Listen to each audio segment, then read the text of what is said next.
I seem to have moved my camera at some point. All right. We are live. Let's get my microphone in a better position. I apologize ahead of time if there is any background noise. Um, I have someone doing some flooring stuff elsewhere in the house. It shouldn't be a big deal, but you never know.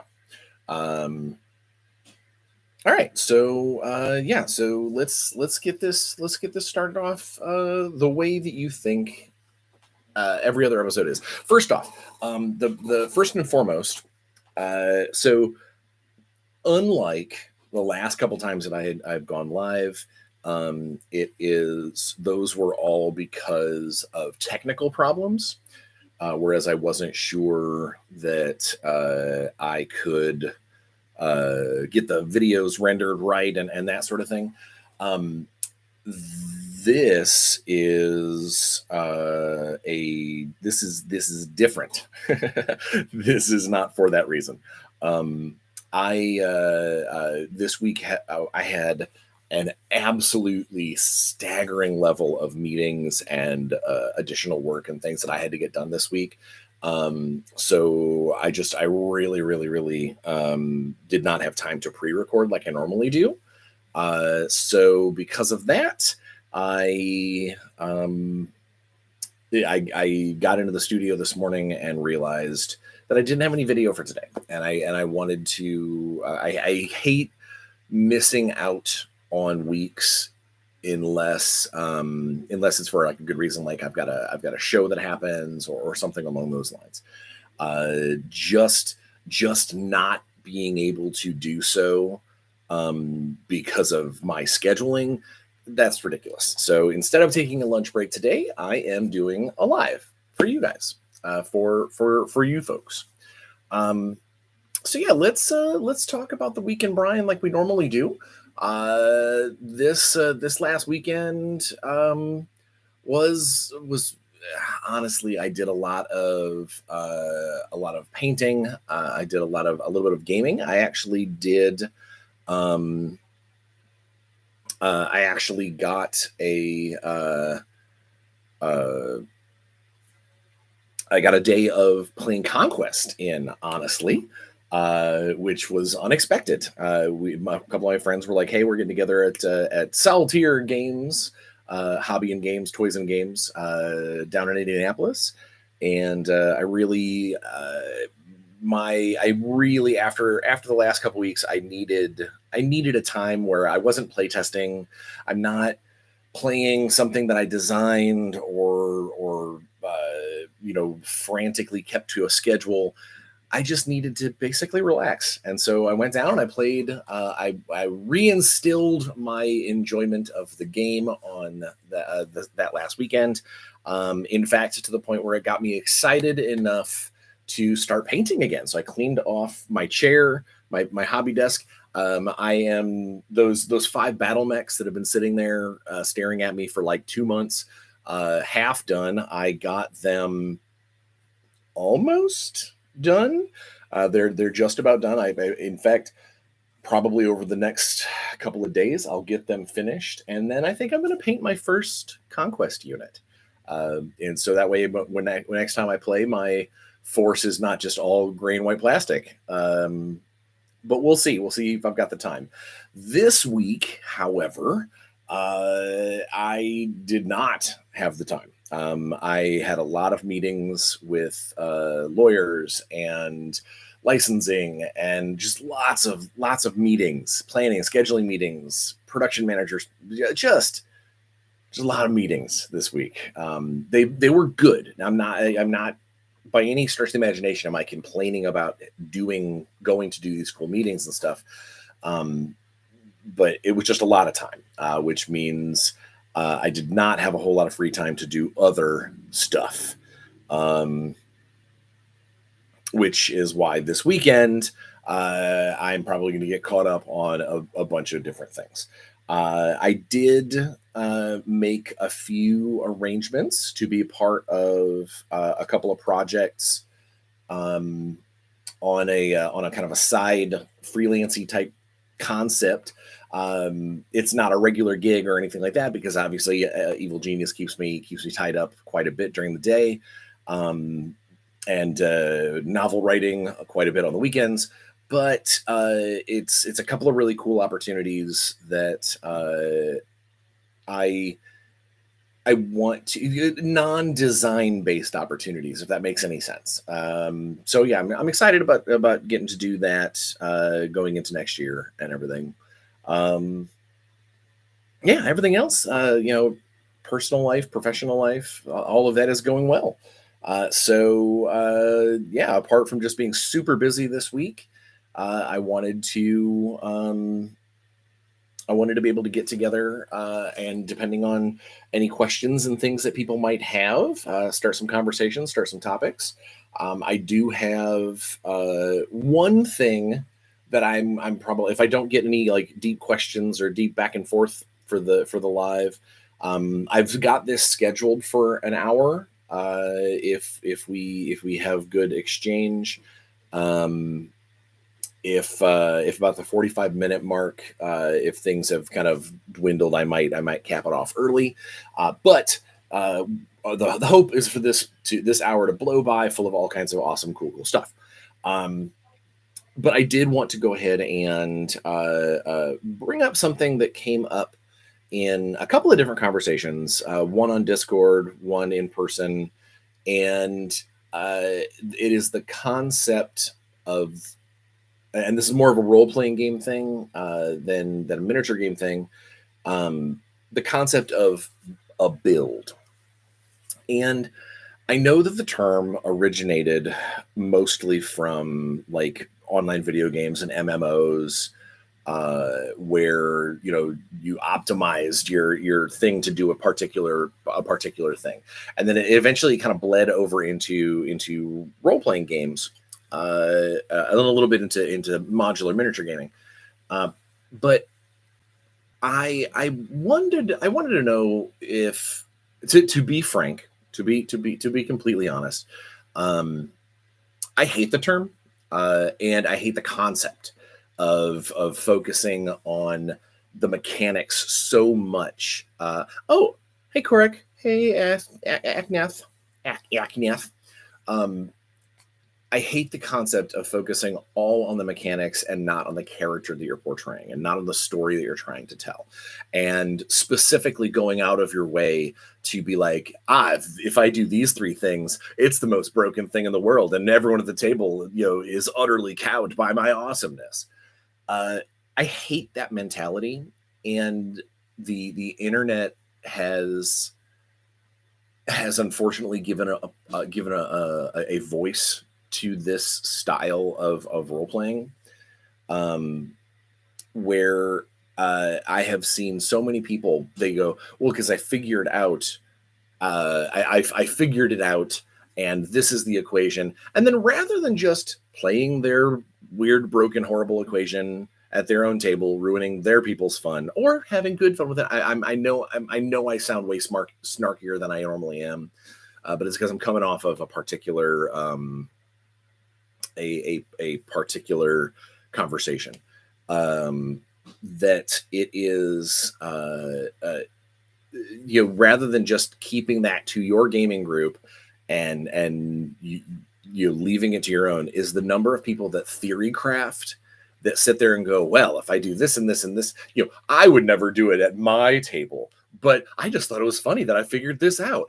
Except I see that and I go, okay, now that you've given voice to it and you've put it out on social media and you've put it into a place where everybody can see it, there will be players that see that and go, especially like convention players or organized play, like character people that go to like a D&D Adventurers League or play Renegade or our new ecosystem. And, they're going to go to those places and play with strangers.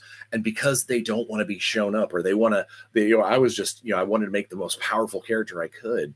They're going to take this stuff that they've read online and they're going to go and take it to their stores and play with other people. And all that does is it highlights aspects of the design that may or may not have been intentional by the designers or anything of the sort. and it just turns it into it turns it into a my numbers are better than your numbers, and so obviously my character is better. And the role playing takes becomes second fiddle to, well, I've got all these toys that I've created, and I've got these equations that I've created, and it so I know that I'm ranting specifically, but it's gaming social media, gamer focused social media has turned this into something that if I found it, I should tell everyone. If I found this mistake, or and not even no, I found this combo, I'm going to tell everybody. And back in the day, Magic the Gathering, there was something called net listing, or and 40K did it. Miniature game tournaments do it all the time. Is your net listing where someone found the perfect combination, or the most powerful combination, or the most broken combination, and the first thing they do is they run out to the internet and tell everybody that they found this, that they put this together, that I can make the Red Ranger, that it's got a 28 defense, and the Pink Ranger that can automatically hit every time. And all they're doing is they're forcing game masters to either potentially destroy an entire party just to get at your one overpowered thing that you've broadcast to the universe, or you're forcing the designers to go in and look at their stuff and be like, all right, well, the next book, this is obviously something we weren't expecting, so now the next book's got to fix it. And it's the swing of the pendulum that sometimes we can't anticipate all the time. We would love to. We'd love to be able to. But I guess what I'm saying is, when did the concept of telling everybody your build or your broken build about a character or an army list or a combination or the right cards or whatever, when did that become the norm at the table or in the game stores or on social media? And maybe it could be always. Maybe I've just been very fortunate, and I'm more, because I'm more connected to things like social media and stuff now, that I'm only now noticing it. I'm only now seeing it. But I guess for me, from Bryan out to the rest of everyone, even if you think that you've found the most brokenest thing ever, and you think it's hilarious that you've broken the system, that you've done better than the designers, that maybe take a second and go, wow, do I want to see this at the table? And if I did, why am I telling, or if I don't, why am I telling everybody about it? Because it's going to end up on someone's table. It's going to end up in organized play somewhere. It's going to end up ruining someone else's fun. At your own table, if you want to be like, all right, everybody, we blow the doors off, make the most broken thing in the world, look at the game master and go, all right, we're coming at you with everything we've got. That's fine for your own little, paradigm. But remember, when you start broadcasting that this is stuff and that this is normal, that this is something that everybody has to deal with, that it's going to show up in places where game masters and other players don't want to see that. And you don't want to, you don't want to turn that into a situation where other people are going to have, where other people are going to have to deal with this to the point of potentially harming a game group or harming the community that you want to be a part of. Oh, the chat. I'm sorry. And again, I don't want people to think that this live is going to be nothing but me ranting about power gaming. I could, but it's not going to be. It's just, I literally just had a conversation with somebody about them broadcasting this unbelievably broken combination. And I asked them directly, and I said, hey, coming to me personally about it and be like, hey, is this legal? Is one thing. That's a question of the rules. But when you go, I know that it's legal, I know that I've figured it out, and wahaha, hey, internet, check out this broken thing that we've created, that I've created, or that I've managed to mush together from the designer's intents. that's putting it out in the world. That's arming other gamers to play like that. And again, could be good for your table, but just please, you know what? Maybe that's the moral of the story. Maybe that's the moral of the story. The moral of the story is if you are going to be playing with strangers, if you are going to go to an organized play event where you do not know the game master and you do not know the people that you're playing with, don't try and break the system. Don't try and bring the snarkiest thing. Because again, you don't know the table. You might get to the table, and maybe you play with those folks once, and you go, okay, no, everybody is this game is definitely going to go off the rails, and then you bring a different you bring a different energy to the table. But I guess again, I'm definitely probably showing my age, and I'm definitely ranting about things that there are going to be people that are going, yeah, so what? It's a game, and if you're having fun, I've always said if you're having fun, awesome.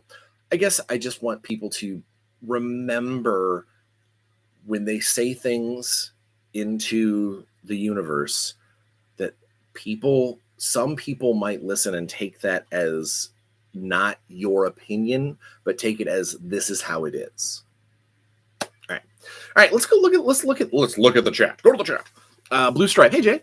Says, hey buddy, I can't hang around for long as I'm at the theater to deputy stage manage for Barnum. Rad. That's cool. Just wanted to say, hey, hope you're doing well. I hope it's been an awesome week in Bryan. It has been busy, but it's been good. Aknet says, reminds me how an in real life game at my local friendly game store broke E20 and got salty when I tried to correct their many rules errors. The entire table was min-max characters because of those errors. If I can shoot 100s out of my eyeballs, I would. Someone gift that 100. You go, especially if you go to a game store to play, because there's some people that don't have regular gaming groups and they play online constantly, and then like the couple of times a year they get a chance to go and play with other people and potentially strangers, then suddenly they go, oh, okay, this is an awful experience, and we don't want to lose them as gamers. Also, I highly, I don't think I can highly enough disagree with if you are playing with strangers or if you are playing in a public place using house rules of any kind. And I know that's, Bryan, but house rules are rule 0. I'm with you. Rule 0 is 100% applicable, but if you have a ton of house rules and you change a bunch of stuff and you play a bunch of stuff particularly wrong on purpose, that means that you're going to end up having players that come there and they're going to be confused. They're not going to have as good of a time because you've changed a bunch of things.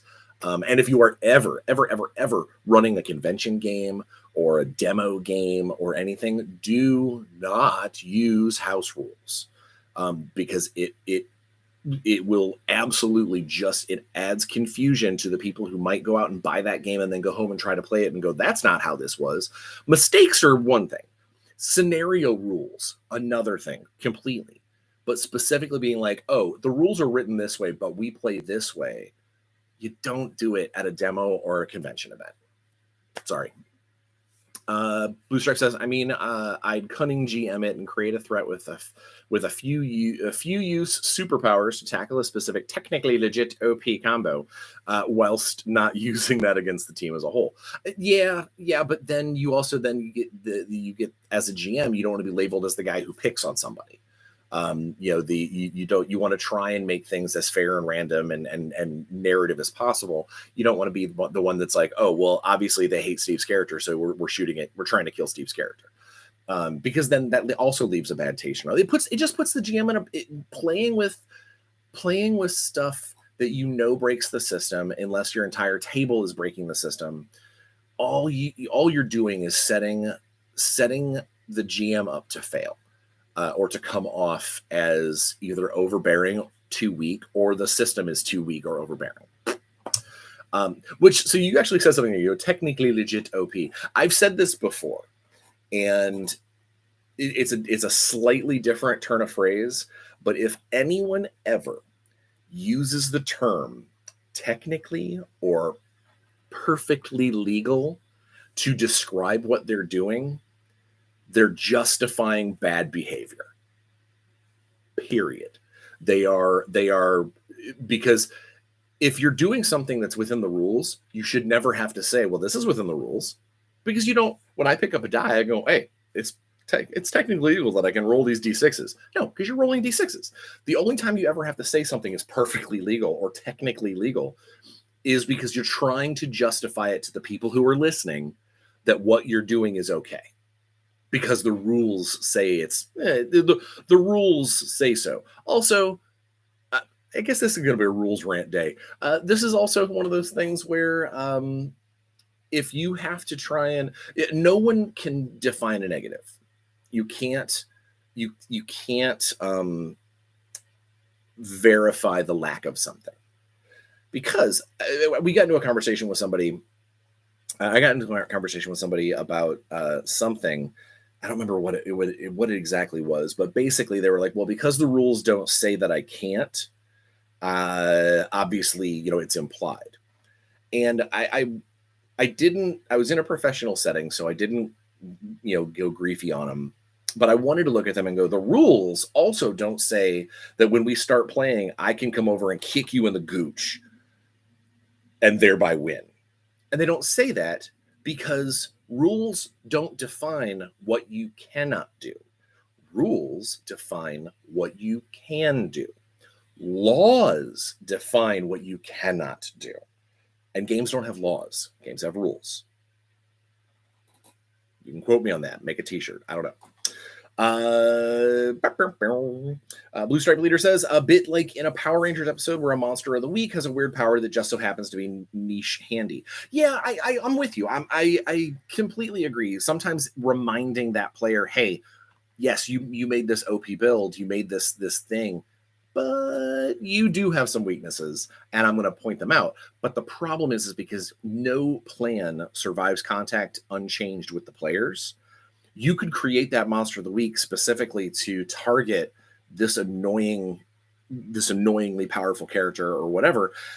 And then you get into the combat, and the first thing that guy does is puts himself into a position where he can't be hurt, or he runs away, or suddenly he realizes he's in a bad spot. And then now you've got the rest of your party having to deal with this thing.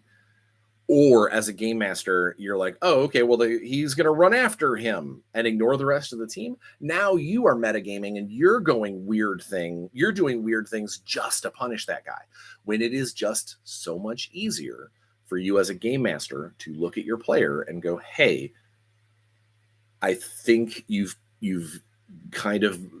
gone outside the realm of what we want at this table. Maybe we should make some tweaks. Communication is key. Blue Stripe says, our table did exercise the low-level lust for power by having a side story in space at level 15. It was a great way to go. Here's what you get eventually. That's perfect. I love that. I know you had to go. I saw Gotta Bounce. Have a great week. We'll see you later. I completely agree. I think that it's great. And especially if you do have those low-level blues, we're just getting our butt kicked. We're having a hard time. Sometimes having a cool flashback episode where you get to play a bunch of heroes, or a session that you specifically play like the future version, an alternate future version of yourself, where you look at everybody and be like, all right, you're all third level. Normally, I want you to go ahead and make a second character sheet at level 12. And this is an alternate potential reality, and you use it as almost like kind of a flash forward of what could happen, what could come to pass. It's a really cool thing. Zach says, a group of guys I know purposefully broke through the breach by taking advantage of the system's freedoms by doing things that made no sense from the roleplay perspective, and then complained about it. And they're also 100%. They're the people who go out of their way to break the systems and say that they do so fun, that they're doing it to be funny. They go, I thought it was funny that you could put these three things together and become invincible. They're also the first ones that will go, and the system is terrible because of it. It's like, no, no, no, no, no, no, no, no, no, no, no, no, no. The system's not terrible. The way that you're applying it is terrible.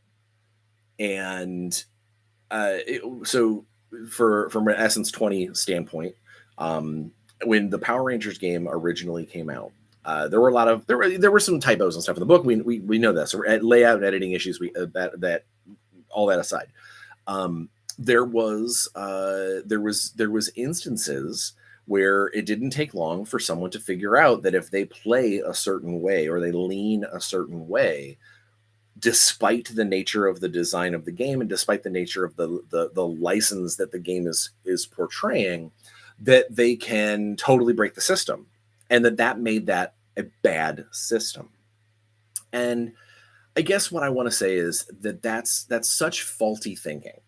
Is just because you can find something that breaks the system doesn't make it a bad system. It really doesn't. And it definitely doesn't make it unplayable, or why would you ever do X when you can do Y? Well, you might want to do X because X is fun. The point of these games. Why would you ever, miniature gaming wise, why would you ever take this unit? It's terrible. Maybe because I like the model, or maybe because I want to try and prove to myself that I'm a good enough gamer, a good enough strategist to make use of that lesser squad or that lesser model or whatever in a way that enhances its ability. That's the thing. And as a designer, we do our best to try and make things as break proof as we can. We try real hard. But it's like I said, no game design, no product ever survives contact with the customer base. And that's not a knock on the customer base. That's not saying gamers suck, because we're awesome. Gamers are amazing. It's the fact that it is not possible to see every outcome, to understand every instance and every combination. There simply is not that kind of time, even in playtesting. There will always be things that slip through the cracks. There will always be things that you didn't see because it's seemingly nonsense. And some player might come up with that. It's the whole, 50 chimpanzees with typewriters will, if given an infinite amount of time, ink and paper, will write Shakespeare. Is that legit? No, of course not. But it could be an instance, where something comes up where you weren't expecting it. Zach says, also, sometimes it's 100% okay and necessary as a DM just to say no. Oh my gosh. I could do I guess I kind of am. I could do an entire video on it's okay to say no. Because, and finish, especially when you've established beforehand what the goals and the style of the game you're trying to create. 100%. I wish I could highlight that statement. Game masters, I do a lot of TikTok, and although I've been very dormant on it lately, and I've seen there's a leaning recently in a lot of games where game masters feel like they can't stop their players from doing things. And a lot of designs have started to lean toward giving players all bonuses, no negatives. And I have a few choice words about that I won't use. But I will say that it has created a theater between player and game master where some newer game masters feel like it's not okay to stop their players from doing something, from dissuading their players in some fashion, that I'm stifling their creativity. I'm being a jerk GM by saying no. If you were running, if you were creating a television show, if you were the showrunner of a TV show that's based around 1940s France, it's World War I or World War II is about ready to kick off and things are getting gnarly, and you go, I would like to introduce laser weapons. And if the showrunner says you know, well, I don't want to stifle your creativity. I guess laser weapons are going to be a thing. You're going to have laser wielding Nazis. It's just it's you've done that to yourself. Whereas that showrunner, the DM, the game master, instead goes, you know what? The story that we're trying to tell, the show that we're trying to create, it really just doesn't have any lasers in it. That's not stifling the creativity of the screenwriter. That's setting parameters for what you're trying to create. And there's no difference for a DM to look at the players and create those expectations and set those guidelines and set those limitations. I know for me personally, when I run D&D, it takes a whole lot for me to allow a character that has flight as a main instance. Same thing with things like centaurs and creatures that have a hard time going up and down stairs and ladders, because it puts such a massive amount of restriction as to what you can bring as a game master, because there will be certain obstacles that they just realistically can't overcome, or certain obstacles that realistically they can't even be there's no challenge there, because they can just go, I'm through this. And I think that's it. It takes a lot of communication between the player and the GM, or the people, the script writer and the showrunner, and the gamer and the event organizer, or whatever combination you want to put together. Is you can't just go into something expecting that everything that you've got is going to go unchecked because you happen to be playing by within the confines of the just because the confines of your paradigm say it's okay doesn't mean that it's going to be okay everywhere. And I completely agree with you, Zach. It is absolutely necessary for sometimes to say no. It's just to say it's not okay.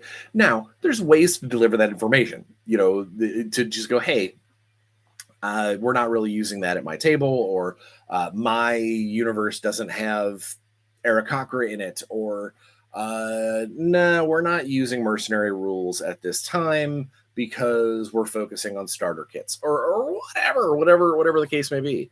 And it comes down to, again, level of communication. So long as everybody knows that that's a possibility, or everybody knows that's the rules going into it, the last thing you want to do is tell somebody, hey, everything's okay, everything's allowed, everything's all right, blow open the doors, we're good to go. And then when they get to the table, you change it up on them and go, oh, everything was okay except for that. That's also not right. So it's a push and a pull. It's a give and a take. So some other cliche song lyric that I want to use. Whatever chemical the people doing the floor are using is filling up my studio with reek. If, by the way, while we're on this live, if I start acting loopy, it's because the chemicals are in the air and I'm breathing it all in. I'm kidding. It's normal levels of chemicals, I promise. Also, if you notice behind me, all that masking tape holding my hat rack and my hat rack / hoodie rack on the door is because it tore off a few weeks ago, and I just got my epoxy to fix it. Gerald Paul says, "Alive TFAPN Tafappin." Yes. I'm doing a live today, not because of software issues. In fact, because of my new mixer. I figured out my video mixer. The last couple of videos have been pre-recorded and have been great, have mixed well. I figured out how to do my fades and things. Today we are live because I have had, in the last 3 days, almost 16 hours of meetings. So I've been very swamped. So I just haven't had a chance to pre-record a video this week. And next week will be the Black Friday episode, which I don't know exactly what I'm going to do for the Black Friday episode. I've got some ideas.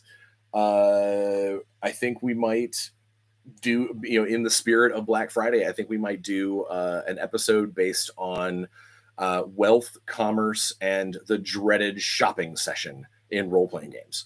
Probably a little bit of stuff about modularity and like, yeah, that's what we'll do. We'll do like just a collective episode on purchasing assets, which sounds super boring, but it should be fun. Yeah. So, yeah, Gerald, you missed me going on a rant about OP building and people who purposely break systems to just be funny and then bring awful things to the table and ruin everybody's day. All right, so let's see what else. We got about half an hour left, about 25 minutes left. Let's take some calls from the audience. If you guys have any questions, get me started on a thing. Ask me stuff. I'll see what I can answer if I can answer. Yeah. This weekend, what I got going on this weekend? Tonight, until I get questions, I'm gonna just go on and fill some space. Tonight, my sister and brother-in-law are renewing their vows, so I'm driving down to Indianapolis to go see that. That's going to be cool. After several more hours worth of meetings today. Yeah, so that'll be neat. I also get to see my mom and my stepdad. I haven't seen them in a couple of months. It's been probably 2 months since I've seen them. So that'll be nice.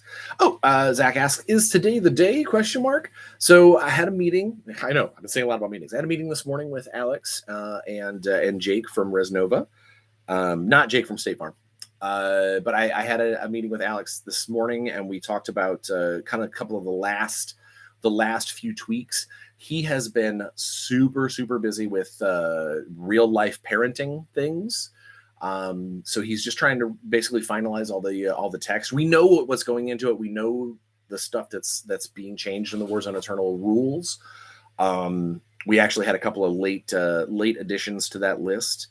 But those are being implemented very soon. And while I do not want to speak for his ability to take the time to get it all typed up and get the adjustments made in a super timely fashion, we've got to be close, because we're literally just kind of putting the sort of icing on the cake kind of thing. But I also don't want to tell you a time and then end up looking bad if things get held up in the process. But I think that you're gonna like all the little things that are being tweaked and changed and altered. We talked a little bit today about some of the Wave 2 stuff. I did some playtesting recently with a friend. I'm actually showing this weekend on Sunday. I'm showing one of my oldest friends. He called me up a week or so ago, a couple weeks ago, and goes, "All right, so what's up with this Warzone thing?" So I'm going to show a new player on Sunday how to play. That'll be fun. He's super into the concept of Mishima. So we're going to have some more sword wielding loonies soon in my local area. But I did some playtesting of some of the Wave 2 stuff. Just as a general aside, so the way that the collective playtest stuff goes is there's the design, there's the initial just kind of crunch some numbers to see if the numbers feel right, and then I normally do some kind of mock game where it's not about the strategy, it's not about the playing it like I would a regular game. It's more about just sort of seeing, does this character have the action economy that it needs?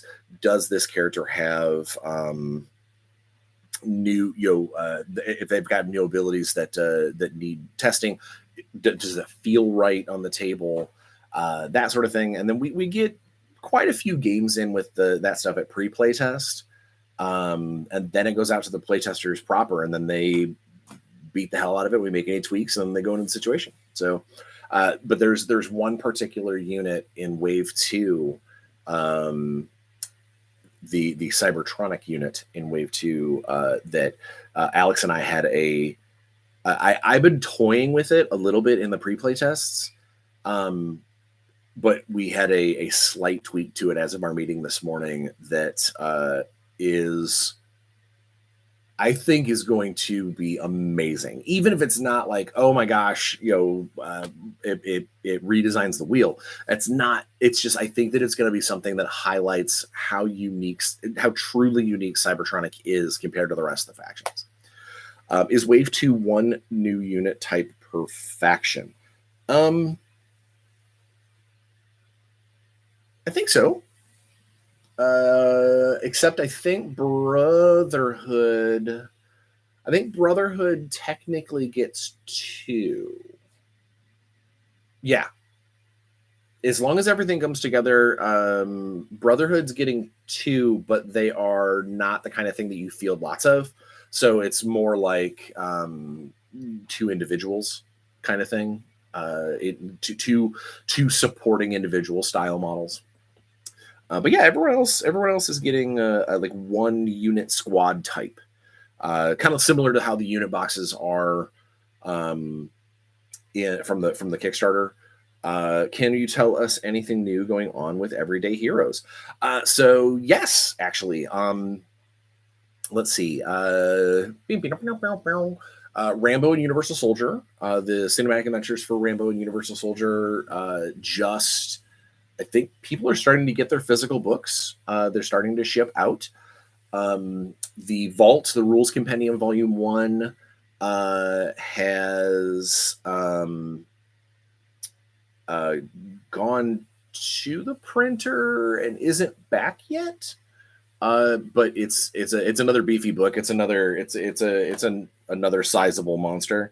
But it's got a bunch of really, really cool stuff in it that a lot of people are going to be super psyched about because it allowed us to kind of universalize some of the cinematic adventures rules to make them more just general EDH compliant rather than needing a specific setting to use them. Not that you couldn't use the settings, but there's some people out there that are like, I don't want to buy Universal Soldier. I don't want to buy that book, but man, it'd be nice to have cybernetics. The Vault is going to have rules for cybernetics in it, but none of the Universal Soldier fluff, setting material, extra information that you need to play the setting. So that's, and of course there's some cleanups and there's some errata that goes in to fix a few things from some of the other products. So I think those are the 3 big things that are new. Not this week, but I believe next Friday. If or soon thereafter. I think it's next Friday.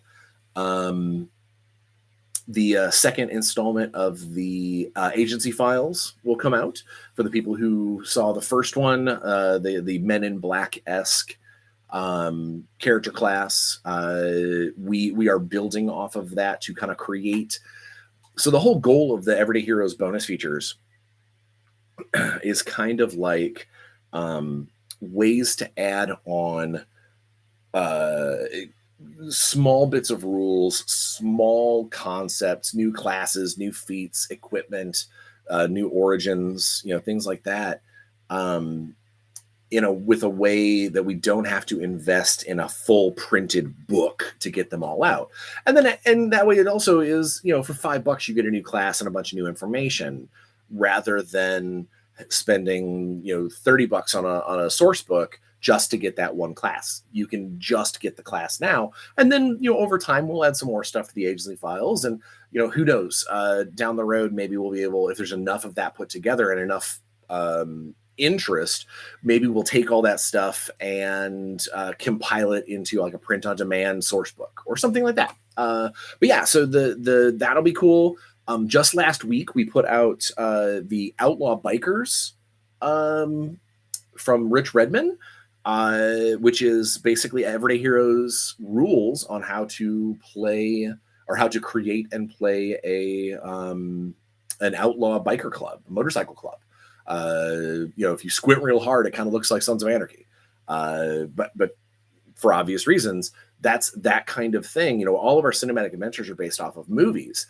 We wanted to be able to open up our concepts a little bit and add in some things that might be really cool to play, but can't find necessarily a home for it in a printed product. So that's what these bonus features on our website, where they're going. And so we've got 3 agency files planned. We've got 3 Outlaw Bikers files planned right now. I've got something in the works that I actually just recently talked to make sure it was okay with legal. That probably very soon I got to start putting words down on. But that should be a lot of fun. I can't really talk about it yet, obviously, because it's not going yet. But yeah, so no, there's a lot of really cool stuff happening on the Everyday Heroes / Everyday Arcana front. Now there is a third everyday concept that I'm kicking around, but I don't want to say anything openly until we know that it's something that's going to happen, just because it would be definitely cart in front of the horse sort of situation. Brotherhood needs more stuff to spend support points on. You are not wrong. I'll say that. There needs to be more support options for a Brotherhood faction player. And all I can say is it's coming. It's going to happen. Yeah, so we got about 15 minutes left, give or take. Let's get another topic up on the board. Somebody ask me a question. Or I'm going to go to Google. I'm going to do the Google thing. I'm going to go to Google and just say 10 most questions. 10 random questions. Oh, I saw a live play that claimed to be a playtest for Everyday Horror. I don't know if that's 100% true. Now, to say that I'm not looking into some horror licenses would be utter fallacy. But I would love to know, Nate, if you could reach out to me and tell me who that is, maybe privately send me a message on Facebook or something, just so you don't put them on blast or anything, because I would like to find out what they're talking about, because it's possible that they are playtesting some stuff for Everyday Heroes, but the actual like horror mechanics itself, the stuff that I've got brewing for a particular license, that hasn't been publicized in any way. I had a rules question regarding Quantum Ranger. If you feel like delving into some dev intent stuff, sure. I might need to grab a copy of the book to remind myself. It's been a hot minute since I've looked at it, but yeah, if you want to hit me up. In the meanwhile, 10 random questions to ask. Boop. All right. How do we get the, here we go. Random questions that double as icebreakers. Oh my gosh, these are ridiculous. If you could be any age for the rest of your life, which would you choose? If you could be any age for the rest of your life, which would you choose? Now, I believe this probably means bodily age. And I'm going to probably say 23 or 24. That was when I was in the best shape. I was still in hockey shape. I hadn't packed on the extra weight. But if it means literally like mentally, I would want to. I mean, I'm getting in better shape now, and I feel like I'm being my best self. Number 2, what's your favorite animal? So that's really hard. That's a super hard question because I have like 3. My favorite water animal is a shark. I absolutely love sharks. I think they're the best. Oh, okay. Hang on. Boop. I like On ground, I think I equate myself mostly with the bear, not the cooking show, although I do kind of. Um, it's they are uh, big, burly, and extremely protective of their family members, um, and sometimes extremely passive. But if they get uncorked, they really can wreck some stuff, and that's me to a T. Um, I try to keep my temper in check for a reason. Uh, but my favorite animal, just to like to ooh and ah and wow about, is actually a sloth. I love sloths. I got to hold one a handful of years ago. God, probably almost 10 years at this point, and I cried. I wasn't like weeping, but I had tears in my eyes because it was such a wonderful moment. Oh boy, okay. So I'm getting married on December 21st. Dice cufflinks or Hylian shield cufflinks? Well, do you uh, do you think that do you view yourself more a video gamer or a role player, like a tabletop gamer? That's where I would. Or hell, also, by the way, if you're getting married on December 21st, congratulations! Awesome. Also, prepare to have a whole lot of your anniversary gifts wrapped up with Christmas gifts. But you know what? If you love it that much, if you are super torn, it might be an interesting little uh thing. One of each. See if anybody notices, because it's going to be very rarely in any picture that you are going to be doing this, that you're going to be like, hey, look at both of my arms. So it might be like almost an Easter egg for the people that are in the know. They see your pictures. When you're looking like this, you got the Hyrule shield. When you're looking like this, you got the dice. And they're going to be like, did you change your cufflinks? You'll be like, no way. I'm that cool. Yeah, I think one of each. That's my thing. Dark Siggy says, I have a question. Will you have some ideas for Tarian for Warzone in the future? If by Tarian, now, do you mean terrain? Is that a misspelling of terrain, or do you mean the Terrans like Dark Eden? You know what? I can answer them both. I got time. Ideas for terrain. I would love to be able to do so. Back in the day, Target Games put out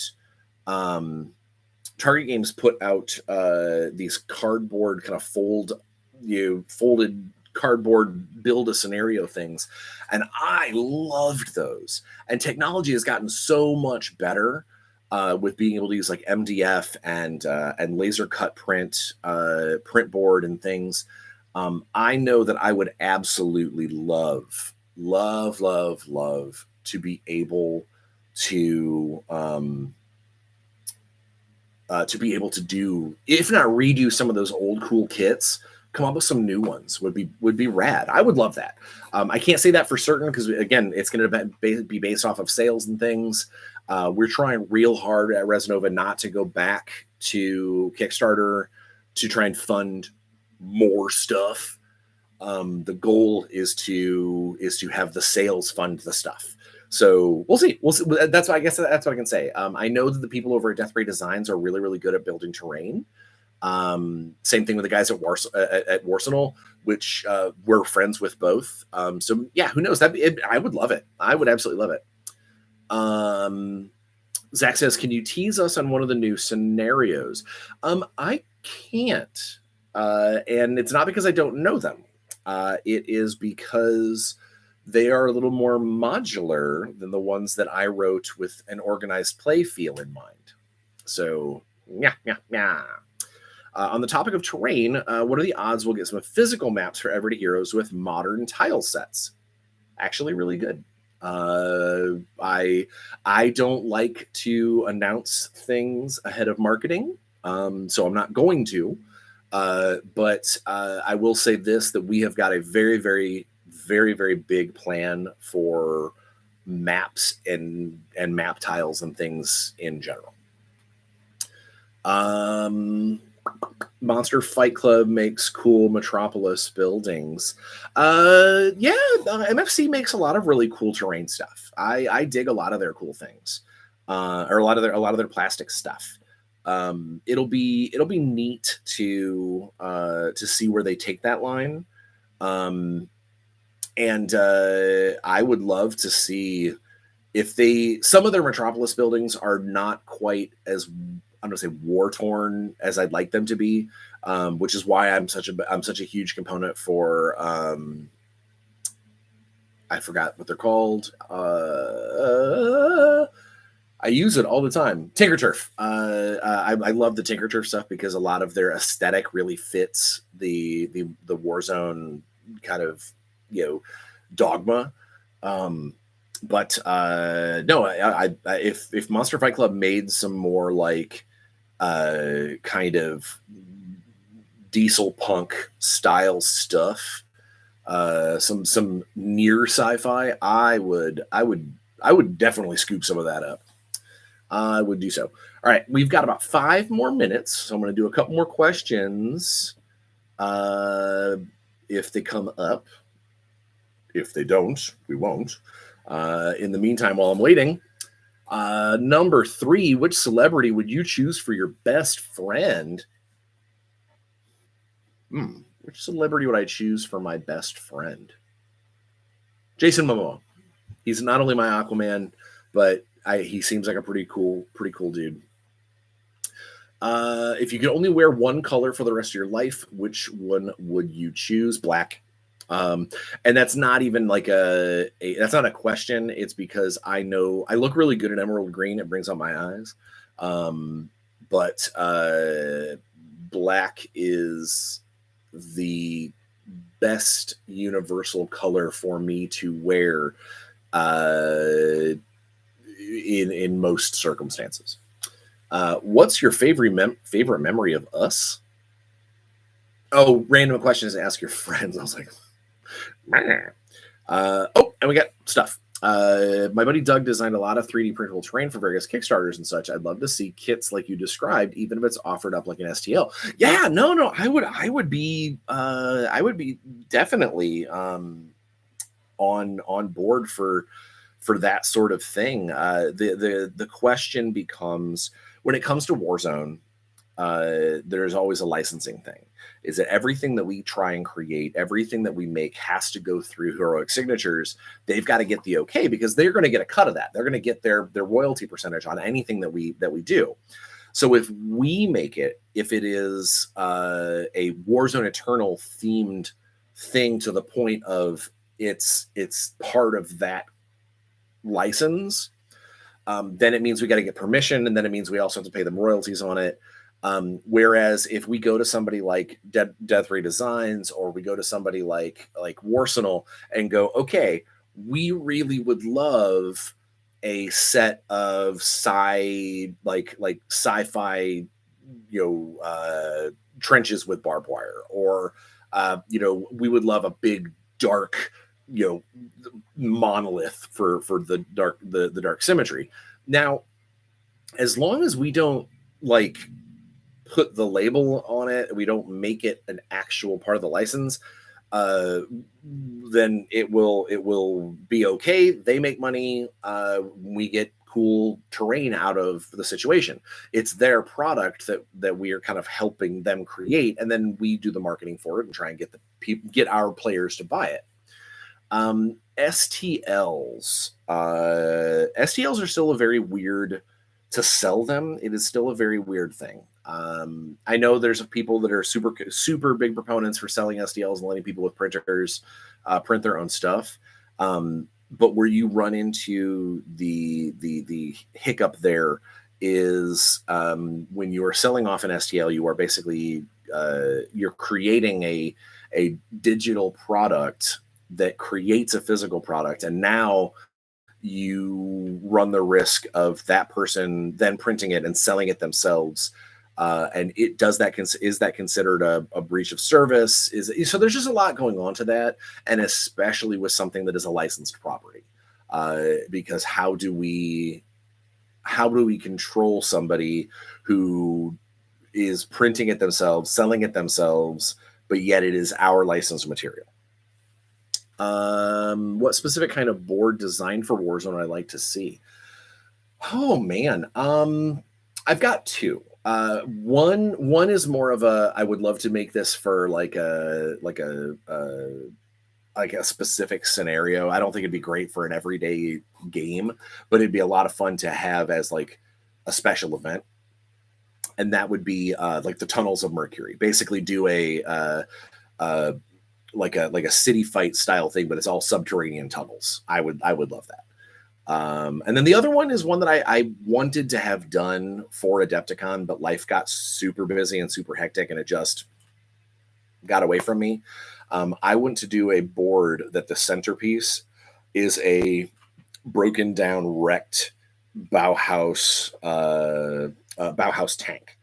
Because the Grizzly is supposed to be, I mean, it's massive. It is not a regular size tank. It's like a small miniature fortress.